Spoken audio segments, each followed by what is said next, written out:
pala ang may-ari ng damdamin na minamahal ko.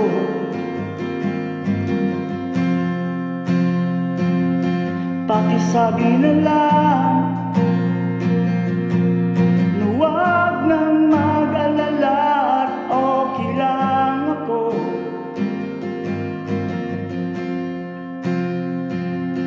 Sabi nga ng iba,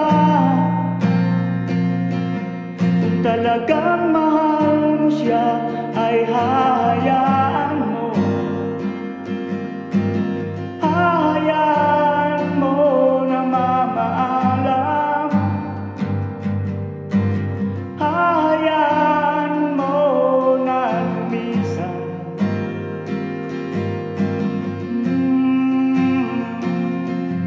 Kaya tumihiling ako kay Bathala